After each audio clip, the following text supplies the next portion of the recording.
I'll give you another example. In America, many of you, there's 72 countries here, but in America, a lot of people see individuals that come from Asia as being superior in science and math. And there's a different mindset in those countries about science and math. And when those people come here, they work incredibly hard, they're incredibly focused, they believe, and the belief structure is they do really well if you're Asian. Now, in our culture, in the past, many times people have been focused on the fact that if you are a man, you do well with math and science, but if you're a woman, it's just not your cup of tea, you're not quite as strong in it. And there's no basis for that whatsoever, but it's a cultural anchor that people have begun to believe in. So here's what's interesting.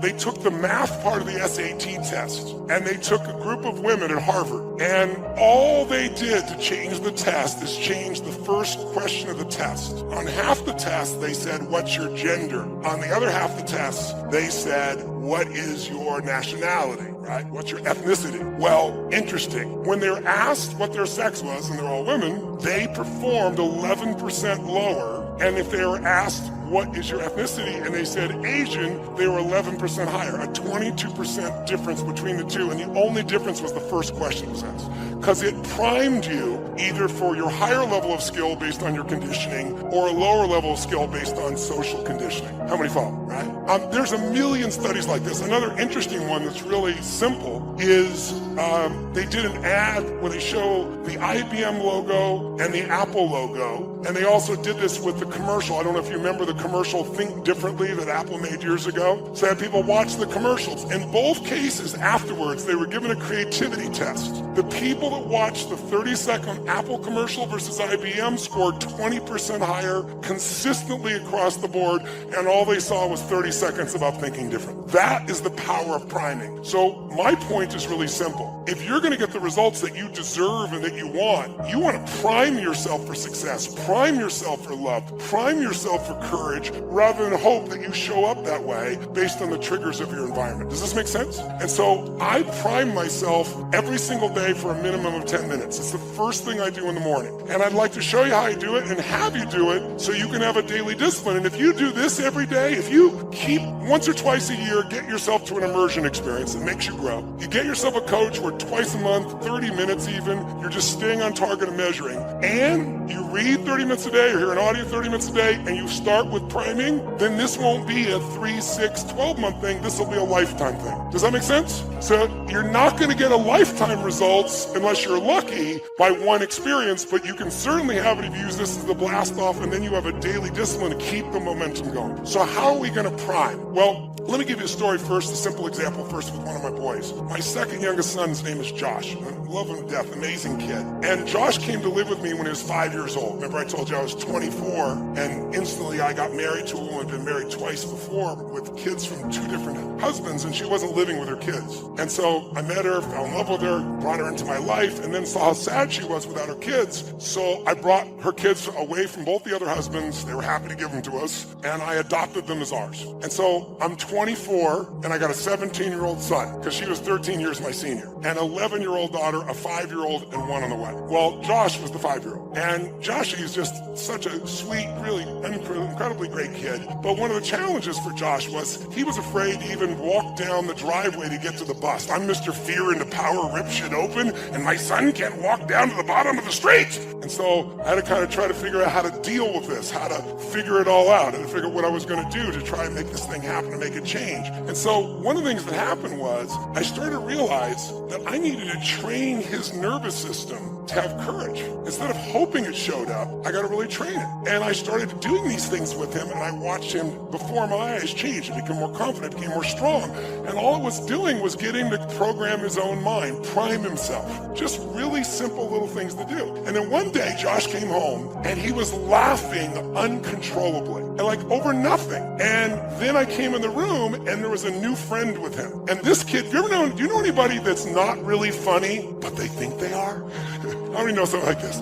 Somebody who cracks themselves up, you know what I mean? And this kid was cracking himself up. He wasn't funny, but he laughed so hard, I found myself laughing at his silly jokes, right? And Josh was laughing so much. So when he left, I said to Josh, that kid, he's your friend? I said, make him your friend for life. He goes, why, Dad? I said, because if you hang out with him, who you spend time with is who you become. And when you're around him, you're You're so much more playful. You have so much more joy. You have so much laughter. And that young boy, my son is 36 and I have 3 grandkids with him, and his best friend is still that young boy who's now also 36 years old.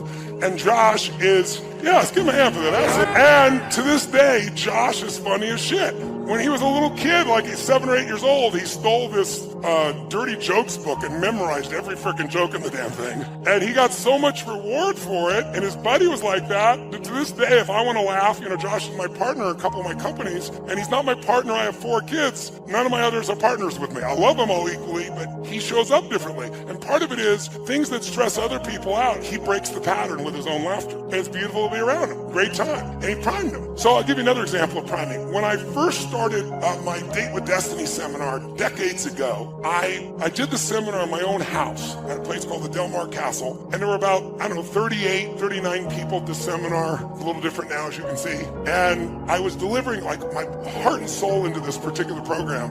And gradually I started looking around and going, man, I can't keep doing this in my house. There's not enough room. When we got to 100 people, I had to move it. But I wanted to keep it in I lived in Del Mar, California. It's on the beach. And I thought, well, there's a hotel on the beach. And it's a really nice hotel called Le Berge. And we'll go down Le Berge, we'll do it there. And they have a room that'll hold 150 people, which is a giant seminar for me at those days. And what I didn't count on, I thought, this is great. People work on their beliefs and their goals and their values, and they go outside and they can sit on the beach during the breaks, breathe the fresh air. But what I didn't think about is right there in Del Mar on the beach, there's a train station. And so somehow my little brain didn't figure this out till it was too late. I'm in the middle of the seminar and someone is sharing this emotional experience. This woman was raped and she's going through it all, and I'm stepping in to help her, and also you're and you hear this freaking train whistle.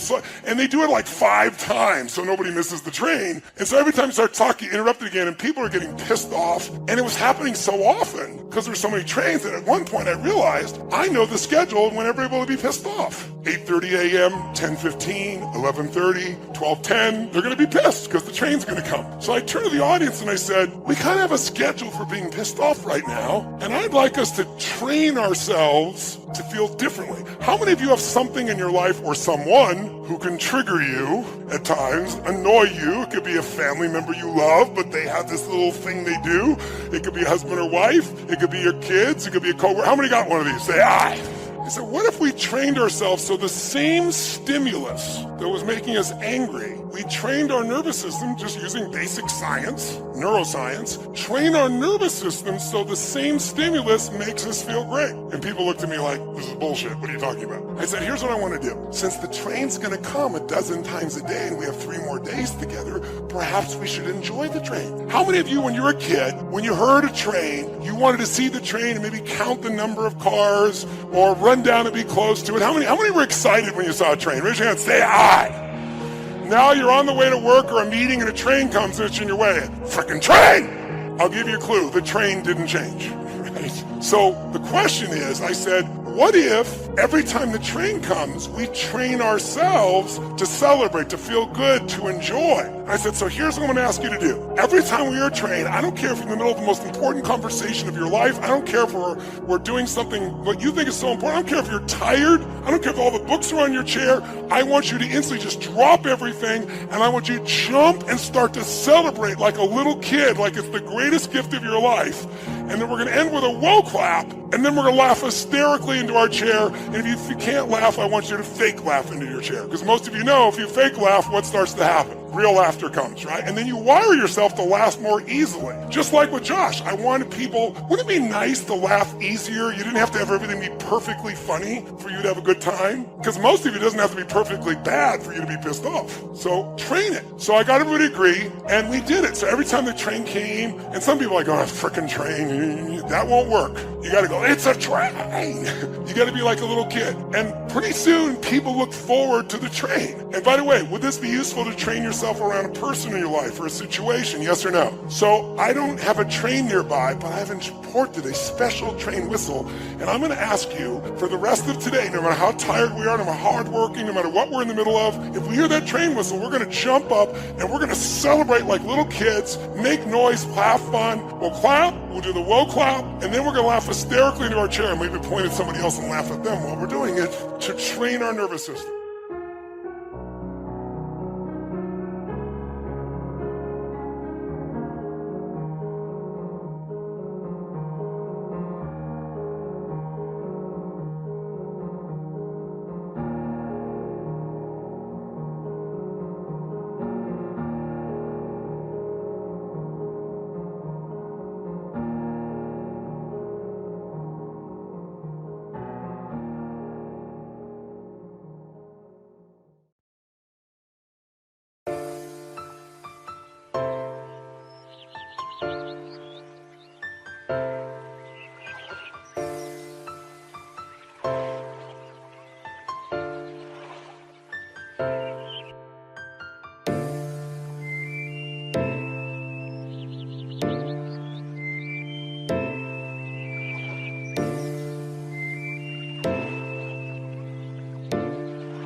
I was in the Green Party, and I was still working for the BBC as a television presenter, and both were leaving me completely cold. You know, the BBC, it's not a great organisation to work for if you care about the truth and you care about, more than the official version of everything. And I also was looking at the Green Party politics from the inside and seeing that it was just like every other party. And so what do I do with my life now? Because I can't go on with either of these. And what happened was a very strange thing happened, because in the early part of, what would it be, 1989, I started having this feeling that when I was in a room alone, I wasn't alone. And there was an atmosphere there. There's something there. And through 1989, this got more and more and more powerful, to the point where in early 1990, I was working for the BBC, and I was staying at a hotel called the Kensington Hilton, just down from the BBC headquarters. And I'm sitting on the side of the bed, and in this apparently empty room, and there was such a sense of a presence there that I said into the room, if there's something there, would you please contact me, because you'll drive me up the wall. Few days later, I'm on the seafront with my son Gareth, little boy then, in Ryde, where I live on the Isle of Wight, and I go into this newsagent shop where Gaz was looking at one of the books, and I said to him, "Come on, Gaz, we'll go and get some lunch in the town." And as I said it, it was like the atmosphere changed, like the energetic field around me changed. And all I heard, it wasn't a voice, it was a very strong thought form. It said, "Go and look at the books on the far side." And I'm standing there thinking, basically, I start walking across to the books in a daze, thinking, what is happening? And I knew this bookshop. The books it sold were for, the tourists that come to the Isle of Wight. They were basically Mills and Boon and perfectly formed English roses and having relationships with perfectly formed, uniformed soldiers and all this stuff. So I'm thinking, what am I going over here for? But right in the middle of these books was one called Mind to Mind by a woman called Betty Shine. A picture was on the front. It was different to the others, so I picked it up and I turned it over and I read the blurb. And she was a psychic. An English psychic, and she was telling her life story. So I bought the book, read it in 24 hours, found it very interesting, contacted her, because I wanted to go and see if she would pick up what the hell was happening around me for the last year. And so I went. I told her nothing. What I told her was, because she did this hands-on healing as well, which is just an exchange of energy. It's not mumbo jumbo, it's an exchange of energy. Reiki. Yeah, it's just an exchange of energy, that's all it is. But anyway, I told her that because I said, I've got arthritis, maybe it will help. Because I didn't want to give anything away what was happening to me. So I'm sitting on this bench, this medical type bench in her front room, and, she's chatting away, and she's doing the whole, hands-on healing just next to my left knee. And suddenly the atmosphere changed again. And I felt like a spider's web on my face. Now, what hit me was in her book, she said, when other levels of reality are trying to lock into you, you sometimes feel like a spider's web on your face. Well, I know what that was now. It's electromagnetic energy. But if you listen carefully, you'll hear another voice, the voice of faith, saying God has a way. Favor is coming. Healing is coming. Breakthroughs are coming. One voice will tell you, you've reached your limits. You've gone as far as you can. You don't have what it takes. The other voice, you are well able. You can do all things through Christ. Your best days are still in front of you. Now here's the beauty. You get to choose which voice comes to life. The way you do it is by what you speak. When you verbalize that thought, you're giving it the right to come to pass. If you go around saying, the problem's too big, I'll never get well, you are agreeing with the wrong voice. You've got to get in agreement with God. The other voice may seem louder, but you can override it. You can take away all of its power by choosing the voice of faith. Maybe you're going to a job interview. One voice will tell you, you're not going to get it. You're wasting your time. These people are not going to like you. Another voice will say, you have the favor of God. You're blessed. You're confident. You have what it takes. But if you get up that morning and tell your spouse, I don't think I'm going to get this job. They're not going to like me. I'm not qualified. There's no use even going. You're being trapped by your words. You have to dig your heels in and say, I am not giving life to any more defeat. I am not speaking lack. I'm not speaking sickness. I'm not speaking mediocrity, not enough. I'm going to choose the voice of faith. It says I'm strong, I'm healthy, I'm blessed, I'm favored. I am a victor, not a victim. When he faced Goliath, it looked impossible. All the odds were against him. If he would have verbalized his negative thoughts, that would have kept him from his destiny. Even though he was anointed to be king, those negative words would have kept him trapped in the shepherd's fields. He could have easily gone around saying, well, I know I'm supposed to face Goliath, but look at him. He's twice my size. He's got more experience, more equipment, more talent. I don't see how this is ever going to work out. You can talk yourself out of your destiny. Negative words can keep you from becoming who you were created to be. Don't fall into that trap. Quit calling in defeat. Quit talking about how it's not going to happen. You can pray in faith. Ask God to turn it around, to do the impossible. But then walk away and start talking about how you're not going to get well, how your child's never going to straighten up. Those negative words just canceled out that prayer. Well, Joel, I'm having this financial crisis, and I prayed and asked God to help me, but I don't see how it's going to happen. No, zip that up. Father, you said you're Jehovah Jireh, the Lord my provider. Lord, you've done it for me in the past. I know you'll do it for me again in the future. But while we go for certainty differently, if we get total certainty, we get what? What do you feel if you're certain? You know what's going to happen, when it's going to happen, how it's going to happen. What would you feel? Bored out of your mind. So God, in her infinite wisdom, gave us a second human need, which is uncertainty. We need variety. We need surprise. How many of you here love surprises? You like the surprises you want. The ones you don't want, you call problems, but you need them. So variety is important. Have you ever rented a video or a film that you've already seen? Who's done this? Why are you doing it? You're certain it's good because you read it before, saw it before, but you're hoping it's been long enough you've forgotten enough there's variety. Third human need, critical, significance. We all need to feel important, special, unique. You can get it by making more money. You can do it by being more spiritual. You can do it by getting yourself in a situation where you put more tattoos and earrings in places humans don't want to know. Whatever it takes. The fastest way to do this, if you have no background, no culture, no belief in resources or resourcefulness, is violence. If I put a gun to your head and I live in the hood, instantly I'm significant. 0 to 10, how high? 10. How certain am I you're going to respond to me? 10. How much uncertainty? Who knows what's going to happen next? Kind of exciting, like climbing up into a cave and doing that stuff all the way down there. Total variety and uncertainty. And it's significant, isn't it? So you're willing to risk your life for it. So that's why violence has always been around and will be around unless we have a consciousness change as a species. Now, you can get significance a million ways, but to be significant, you got to be unique and different. Here's what we really need.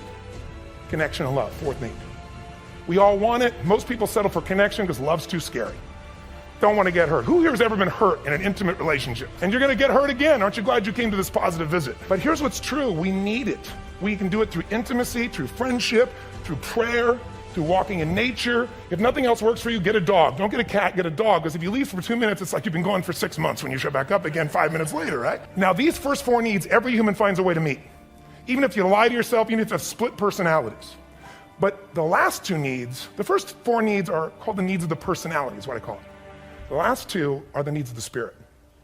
And this is where fulfillment comes. You won't get fulfillment from the first four. You'll figure a way, smoke, drink, do whatever, meet the first four. But the last two, number 5, you must grow.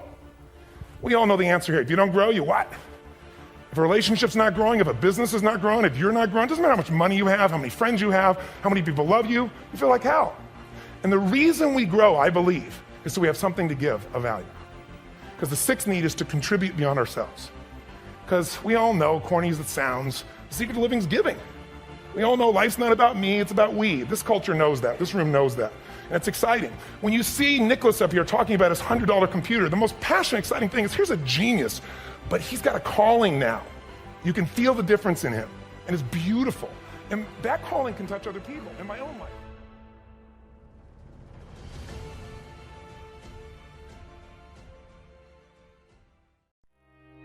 Get serious. Life is serious.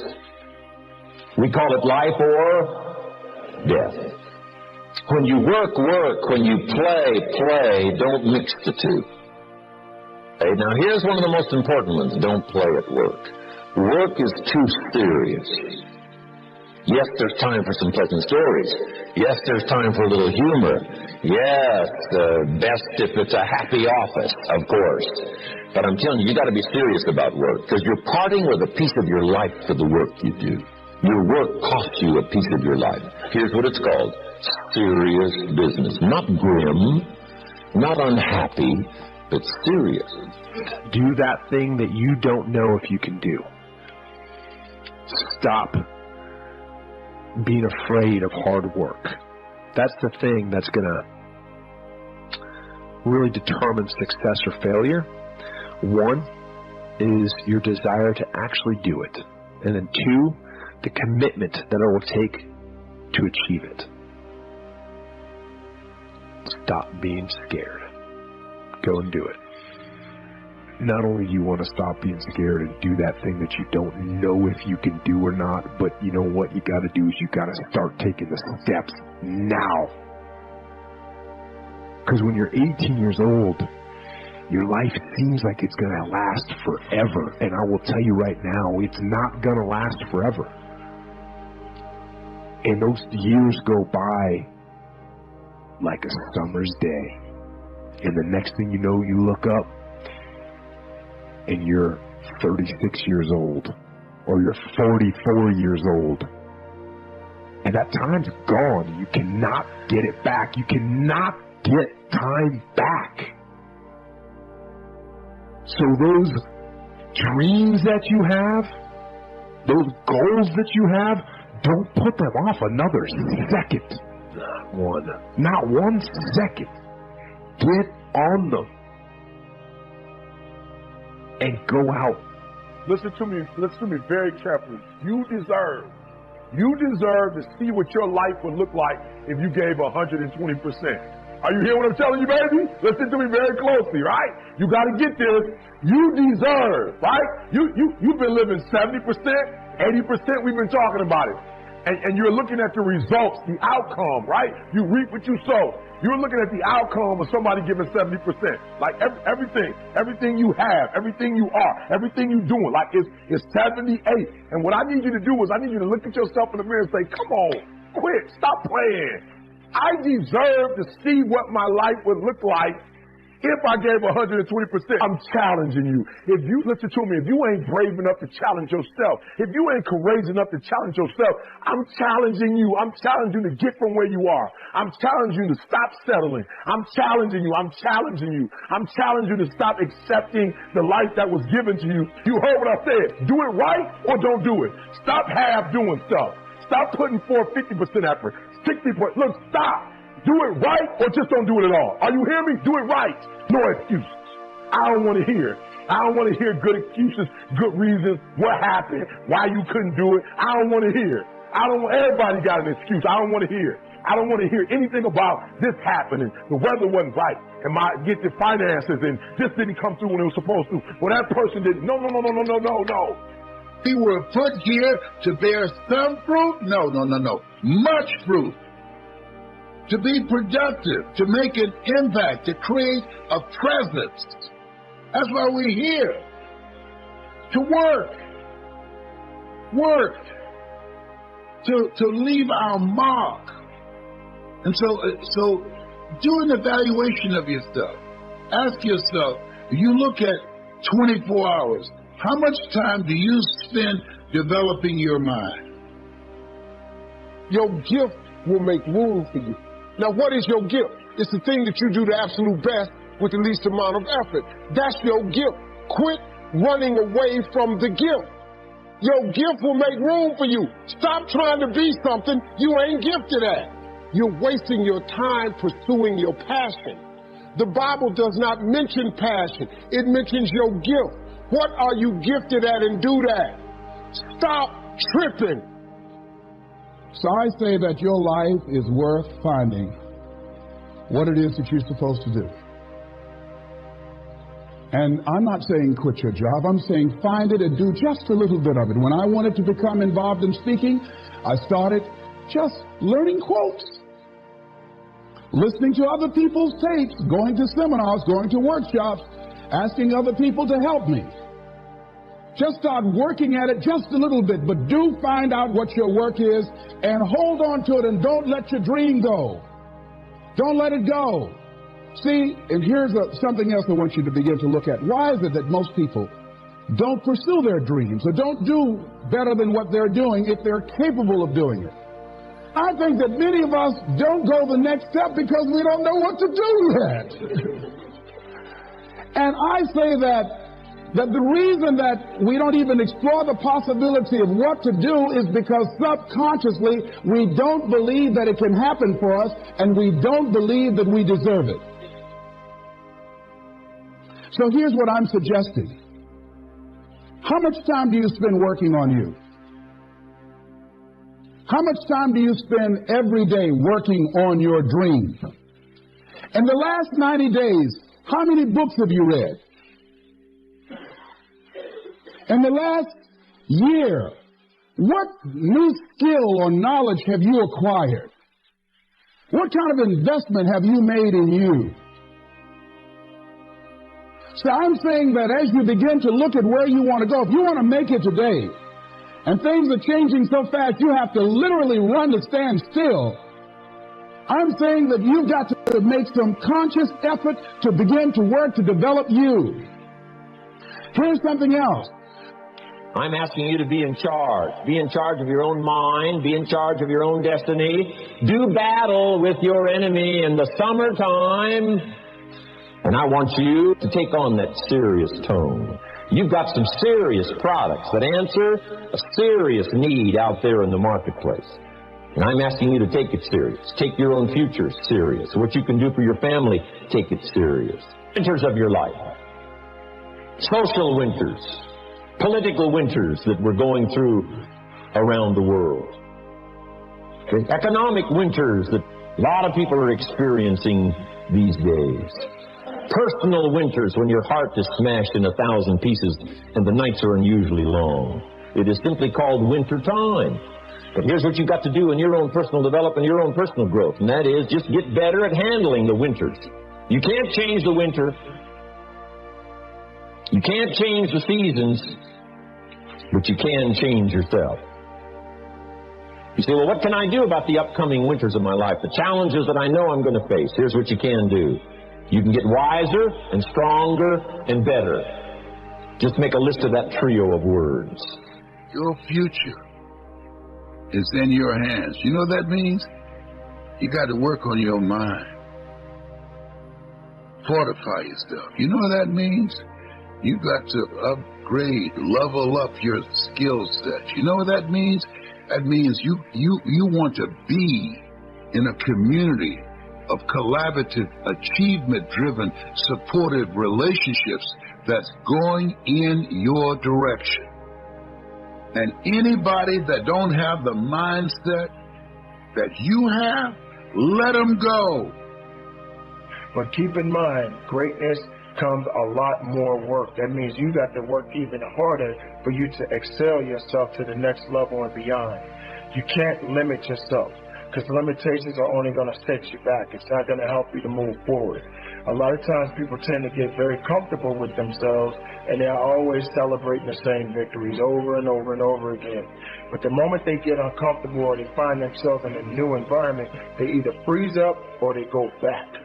You got to be the person that wants to go a little bit further in whatever it is that you're doing in your life. Remember, as you live, there is opportunity to be greater. That means opportunities are going to continue to come your way. Now, also keep in mind, it's not going to always be a great day for you. There's going to be some days that you're just going to want to quit and throw in the towel. I've been there. You've been there. We've all been there. But it doesn't mean that it's over for you.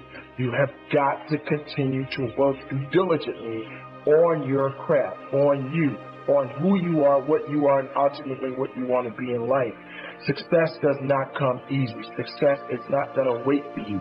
Even when you get to a point where you feel that you've made it, you haven't made enough. That means there's more work to be done.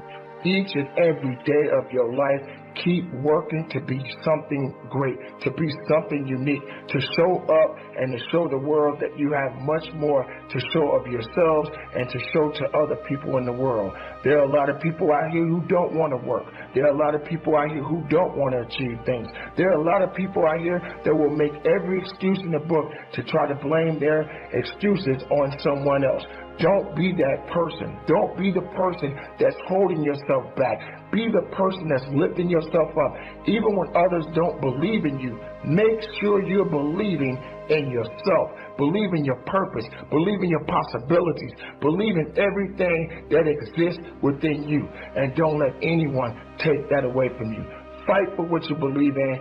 Keep it moving and conduct your business. See, a lot of people, because they don't want to make any mistakes, it takes us to the next level. A lot of people don't want to fail. Fear of failure, fear of success, and guess what else?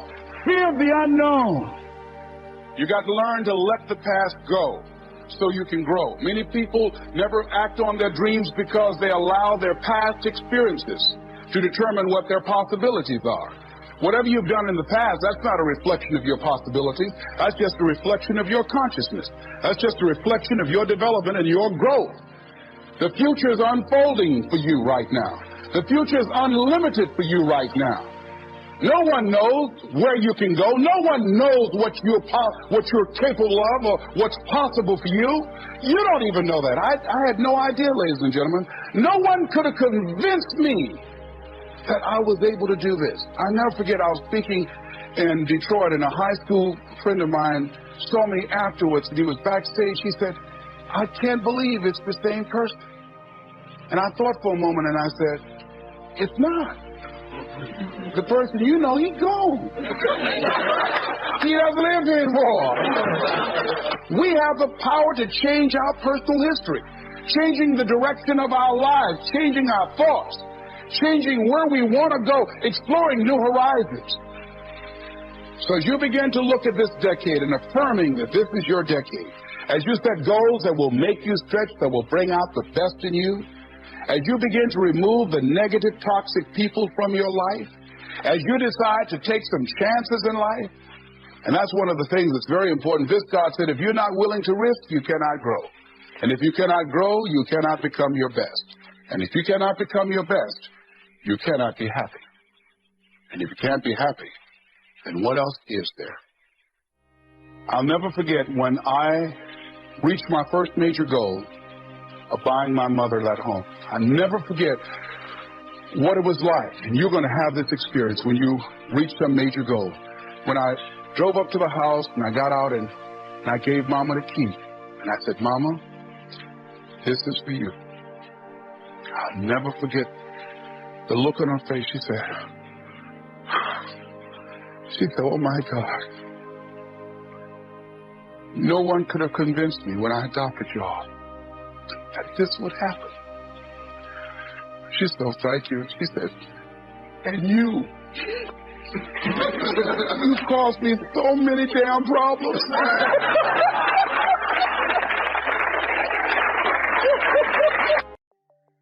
Stop saying, I got to go to work. I got to work out. I got to get this weight off of me. I got to go and meet with the people at the school. I got to deal with my coworkers. Change one word in that sentence, and everything about your life changes. I get to wake up in the morning. I get to go to work. I get to go and meet with these people today. When you say I got to, you take all of your opportunities and all of your blessings and you wrap them up in stress by saying I got to. You take all the stress off of it when you say I get to. I'm telling you, it is an amazing game changer. If you're going to feed your destiny, you have to be careful who you spend time with. If you associate with the wrong people, they can feed you doubt, feed you negativity, feed you gossip. You're going to become like the people you hang around. Make sure that they have what you want. If they're negative, critical, they compromise, they don't have integrity, they're feeding you the wrong things. That's not on your diet. Life is too short to hang around people that are causing you to compromise, pulling you down. Your time is too valuable to waste it with people that don't have a dream, people that aren't going anywhere. You don't have to make some big announcement, but little by little, you should spend less and less time with them. But Joel, what if I hurt their feelings? What if they get upset?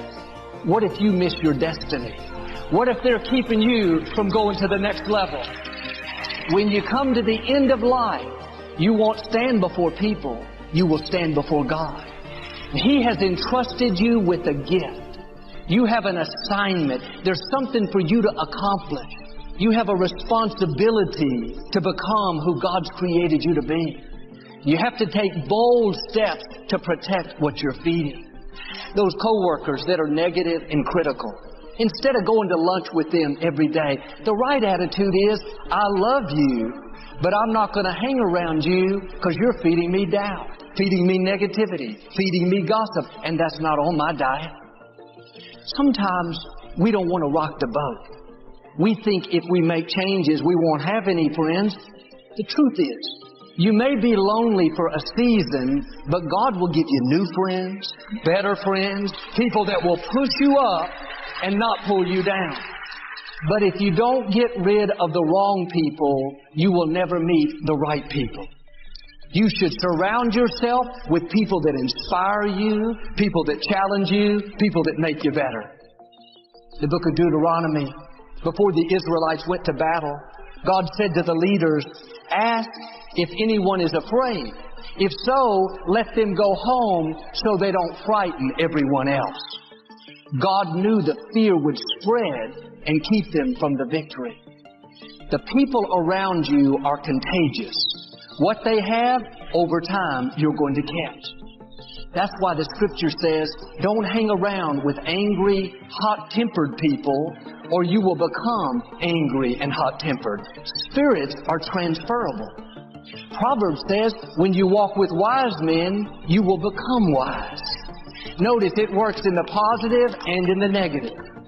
You have to be selective with who you choose to spend time with. You're going to catch what they have. We may not realize it, but we're always feeding ourselves. What we watch, listen to, the people we're around, the thoughts we're dwelling on, that's feeding our inner man. If you go to lunch with people that talk bad about the boss, make fun of a coworker, put down a friend, they're feeding you gossip, feeding you jealousy, feeding you disrespect. Here's the key. Whatever you feed is going to grow. You may not like what they're feeding you. You're a nice person. But if you continue to hang around them, before long, you'll be gossiping. You'll be critical. You'll be disrespectful. Why? Because you kept feeding the wrong things. If you're always feeding negative thoughts, thinking, I'll never get well, I'll never meet the right person, you're feeding doubt, feeding mediocrity, feeding fear. A man told me how he spent years of his life on drugs and alcohol, and it had ruined his marriage. He wasn't there for his children. Now he was so down on himself, so discouraged. What was he doing? Feeding the guilt, feeding the regret, feeding the blame. If you feed guilt, it's going to get bigger. If you feed fear, it's going to become larger. What if you spent that same energy feeding your faith, feeding your hopes, feeding your dreams? Yes, I've made mistakes, but Father, thank you that your mercy is bigger than any mistake. Thank you that I am forgiven. Quit feeding the negative and start feeding your faith. What are you allowing in your spirit? The people you're spending time with, the thoughts you're dwelling on all day, is that inspiring you, building your faith, pushing you towards your dreams? Or is it junk food, feeding you guilt, mediocrity, negativity, causing you to compromise? The wrong people can talk you out of your dreams. Don't surround yourself with naysayers, people that tell you what you can't become. You'll never start your business. You'll never break that addiction. You'll never get your degree. You'll never meet the right person. They don't know what's in you. They don't control your destiny. Some of you have dreams that are lying dormant because the people around you are negative. They've accepted mediocrity. Now that's rubbed off on you. The good news is those dreams are still alive. If you will change who you're spending time with, get around people full of faith, people that see your potential, people that call out your seeds of greatness, then you're going to step up to a new level and see those dreams come to pass. Summertime is a unique time. It's a time of opportunity. It's also a time of challenge. But what else is new? It's what life is called. The last 6,500 years reads like this: opportunity mixed with difficulty. Opportunity mixed with challenge. We've got a chance to grow like never before, but I'm telling you, there's going to be many enemies that's going to try to prevent us. As soon as you plant the garden, the busy bugs and the noxious weeds are out to take it, and you've got to learn not only to nourish your values, you've got to learn to do battle with your enemies. Whatever threatens you, I'm asking you to threaten it back. Take care of your responsibility, but don't take anything off of anybody. Somebody wants to destroy your chances for a good future by their negative talk, negative thinking, putting it all down. I'm telling you, walk away if you have to. Walk away. Whatever threatens you, threaten it back. Whatever threatens your opportunity, threaten it back. Now, some of our enemies are on the outside. But here's the most important thing to understand. Some of our enemies are on the inside. Let me give you a quick list. Indifference. You got to do battle with your own indifference. Boy, it's easy to coast. Especially if you've accomplished something, extraordinary. Now, somebody says, I got to relax. Here's the key. Not too long. The weeds will take all you plant if you rest too long. Don't rest too long. Indecision. You got to make those decisions. The ones that don't turn out to be good gives you experience to make better decisions. Don't let much time go by without making some decisions. The ones that you can make quickly, make them quickly. The ones that take time, take your time. But get those decisions made. Don't let indecision be an enemy, rob you of the future, empty your bank account, leave you with zero in the purse. Don't let that happen. The next one is doubt. Sure, there's doubts on the outside. People doubt that America's going to make it. People doubt that Europe's going to make it. People doubt that Russia's going to make it, that Poland's going to make it, that Czechoslovakia's going to make it. They doubt the whole world is going to make it. But I'm asking you not to pick up all those doubts. I'm asking you to have some faith, have some courage, believe, drive your doubts into a small corner. Don't let them loose like a mad dog, drive you into a small corner. Don't doubt the future. Don't doubt the possibilities. Don't doubt the extraordinary gifts that your distributors bring to your organization. Don't doubt that. And here's the most important one of all. Don't doubt yourself. If I've got miracle working power to change my life, so do you. If I've got the ability to change, so do you. If I've got the ability to read, so do you. If I can discover, so can you. If I can grow, you can grow. If I can develop, you can develop. If I can get an invitation like I got 6 years ago, help take something around the world, so can you. If I can stand on this platform, Idaho farm boy raised in obscurity, so can you. If the millionaire team can do it, president's team can do it, walk off with the diamonds, the trophies, so can you. I'm asking you, don't sell yourself short. That person that left you, no offense to them, but they're a weed. Quit watering the weed. Quit thinking about the weed. This is a new season. God has divine connections lined up for you. Instead of feeding the hurt, feed your faith. Father, thank you that my latter days will be better than my former days. Thank you that what was meant for my harm, you're using to my advantage. If you'll feed your destiny, God will make up for the wrongs. Isaiah said, because you got a double dose of trouble, your inheritance in the land will be double, and your joy will go on forever. That's my prayer for you. That you'll not only see double restored back to you, but you'll be happier and more fulfilled than you've ever been.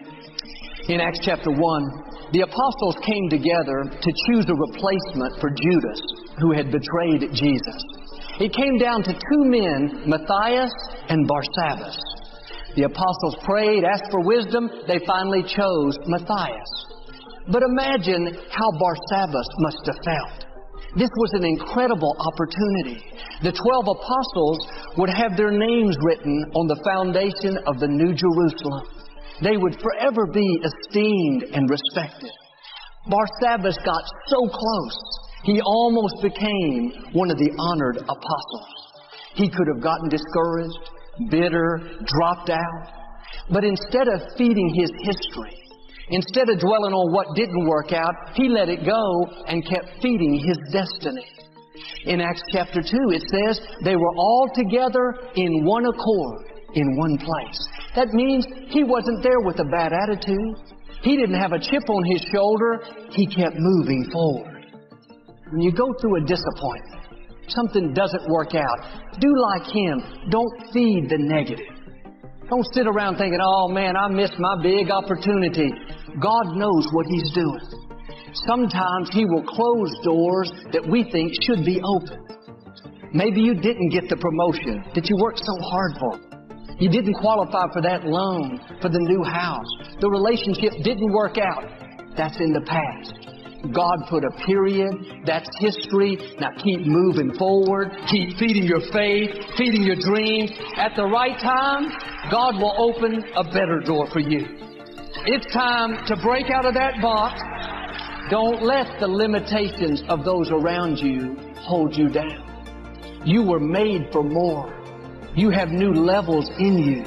There are seeds of greatness waiting to spring forth. You may have had some disappointments in the past, but this is a new day. God is about to release His favor in a new way. Chains that have held you back are being broken. Doors are going to open that you never dreamed would open. Now do your part. Keep feeding your faith, feeding your hopes, feeding your dreams. Stay on your diet. No more feeding doubt, negativity, compromise. No more mourning over what didn't work out. Don't use your energy to feed your history. Use your energy to feed your destiny.